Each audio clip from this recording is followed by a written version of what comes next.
Mr. Brown called the Mugabe administration in Harare a blood-stained regime, and he blamed the Taliban directly for the recent violence in Afghanistan. First, the situation in Zimbabwe. Given that the only credible election that has taken place was the election in which the MDC actually recorded a victory, and given that the second round was a travesty at the hands of what is a blood-stained regime, I'm pleased that yesterday the African Union called for an end to violence, set up a system of mediation, and we're talking about a transitional government in Zimbabwe. Having talked to the UN Secretary-General this morning, I think it's right that the UN send an envoy to Zimbabwe. In the absence of real change, we will step up our sanctions and ask other countries to do so. We will press for tough action on Zimbabwe at the Security Council later today.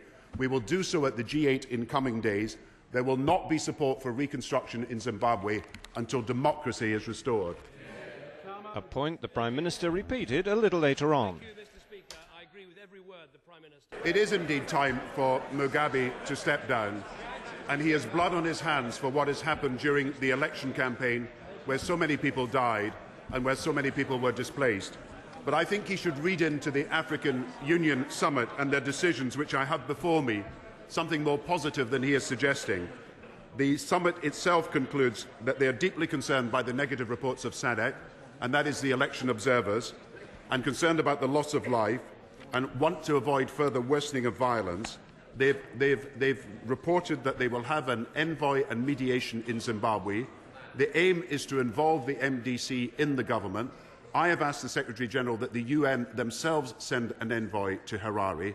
I think it's important to recognise that the African Union did make a step forward yesterday, but there is a lot more to do, and we should support the United Nations in its efforts through the Secretary-General to achieve mediation that could bring about a transition to a democratically elected government in Zimbabwe.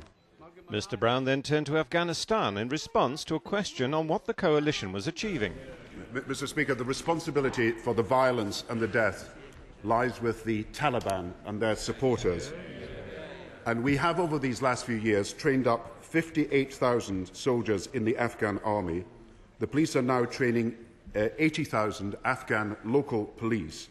And as their capability improves, then we will not only allow Afghan forces to take more control over their own country, but local and national government will also be more secure, and the economic and social development programmes we're engaged in will happen too.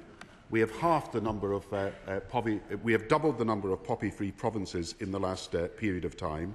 We are continuing to fight the war against heroin as well.